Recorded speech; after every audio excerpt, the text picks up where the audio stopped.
Hi friends, ಇದು Saturday log ಆಗಿರುತ್ತೆ. ಎಲ್ಲ ಹೇಗಿದ್ದೀರಾ? ನಾನು ಚೆನ್ನಾಗಿದ್ದೀನಿ. ಸುಮಾರಾಗಿ ನಡೆದಾಡ್ಕೊಂಡಿದ್ದೀನಿ. ಅಂದರೆ ಆಪ್ರೇಷನ್ ಆಗಿತ್ತಲ್ವ, ನಿಮ್ಗೆ ಗೊತ್ತೇ ಇದೆಯಲ್ವ. ಹಾಗೆ ನನ್ನ ಮಗಳಿಗೆ ಇವತ್ತು ರಜೆ ಇತ್ತಲ್ವ, ಹಾಫ್ ಡೇ. ಹಂಗಾಗಿ ಹೊಲ್ದ ಹತ್ರ ಕರ್ಕೊಂಡೋಗಿದೆ. ನೋಡಿ, ಅವರು ನಮ್ಮಪ್ಪ ಮೇವು ಕುಯ್ತಾ ಇರೋದು. ಇದು ನಮ್ಮ ನೀರಿನ ಕಟ್ಟೆ, ಅಂದರೆ ಪಂಪ್ಸೆಟ್ ನೀರನ್ನ ಕರೆಂಟ್ ಇದ್ದಾಗ ಇದಕ್ಕೆ ತುಂಬಿಸ್ಕೊಂಡಿರ್ತೀವಿ. ಅದು ಅಲ್ಲಿ ಕಾಣ್ತಾ ಇದೆಯಲ್ಲ ಬಾಕ್ಸ್, ಅದು ಕೀರೆ ಸೊಪ್ಪು ತುಂಬಿಟ್ಟು ಇಟ್ಟಿರೋದು. ಅದು ನೀರೊಳಕ್ಕೆ ಯಾಕೆ ಆ ಥರ ಹಾಕಿದ್ದೀವಿ ಅಂತ ಅಂದರೆ, ಸೊಪ್ಪು ಸಾಯಂಕಾಲದವರೆಗೂ ಫ್ರೆಶ್ ಆಗಿರಬೇಕಲ್ವ, ಆ ಕಾರಣದಿಂದ ಆ ಥರ ಹಾಕಿದ್ದೀವಿ.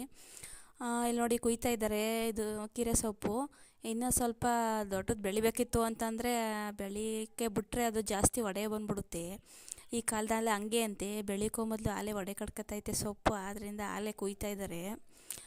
ಅವರು ನಮ್ಮ ಯಜಮಾನ್ರು ಆ ಕಡೆ ಕೆಂಪು ಸ್ವೆಟರ್ ಹಾಕೊಂಡು ಕುಯ್ತಾ ಇರೋದು ನಮ್ಮ ಅಮ್ಮ. ಇನ್ನೊಬ್ಬರು ಬಂದಿದ್ದಾರೆ ಕೆಲಸಕ್ಕೆ, ಅಲ್ಲಿ ನೈಟಿ ಹಾಕಿ ಕುಯ್ತಾ ಇದ್ದಾರಲ್ಲ ಅವರು ಬೇರೆಯವರು, ಅಂದರೆ ನಮ್ಮೂರವರೇ.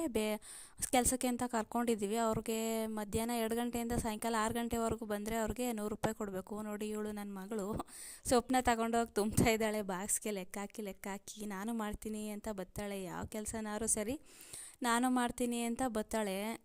ತುಂಬ ಹೆಲ್ಪ್ ಮಾಡ್ತಾಳೆ. ಆನಂತರ ಕೂದಿದ ನಂತರ ಮಾಮೂಲಿ ಹೇಳ್ದನಲ್ಲ ಆ ಥರ ನೀರೊಳಗೆ ಹಾಕ್ಬಿಟ್ಟು ಅಜ್ಜಿ ಈ ಥರ ಮೇಲ್ಗಡೆ ಇಡ್ತಾ ಇದ್ದಾರೆ. ನೋಡಿ, ನಮ್ಮ ಮನೆಯವರವರು ಅಜ್ಜಿ ನೀರನ್ನ ಫ್ರೆಶ್ ಆಗಿರಬೇಕು ಅಂತ ಆ ಥರ ಮಾಡ್ತಾ ಇದ್ದಾರೆ. ಆನಂತರ ಇವತ್ತು ಕೋಸಂಬರಿ ತಿನ್ನಬೇಕು ಅಂತ ಅನ್ನಿಸ್ತು. ಅದಕ್ಕೆ ಸಲುವಾಗಿ ಕೋಸಂಬರಿ ಮಾಡ್ತಾಯಿದ್ದೀನಿ. ಇದನ್ನು ನನ್ನ ಮಗಳು ಸೂಟ್ ಮಾಡ್ತಿದ್ದಾಳೆ, ಅದಕ್ಕೆ ಸ್ವಲ್ಪ ಹಿಂಗೆ ಅಳ್ಳಾಡಿಸ್ತಾ ಇದ್ದಾಳೆ ಫೋನ. ಯಾರು ಬೇಜಾರು ಮಾಡ್ಕೋಬೇಡಿ. ನೋಡಿ, ನನಗೆ ಹಂಗೆ ತಿನ್ನೋಕ್ಕೆ ಇಷ್ಟ ಆಗಲ್ಲ ಅದು. ಈ ಥರ ಒಗ್ಗರಣೆ ಮಾಡಿದ್ರೆ ತುಂಬ ಚೆನ್ನಾಗಿರುತ್ತೆ ಫ್ರೆಂಡ್ಸ್. ಬೇಕಾದ್ರೆ ಒಮ್ಮೆ ಟ್ರೈ ಮಾಡಿ ನೋಡಿ ನೀವು ಕೂಡ.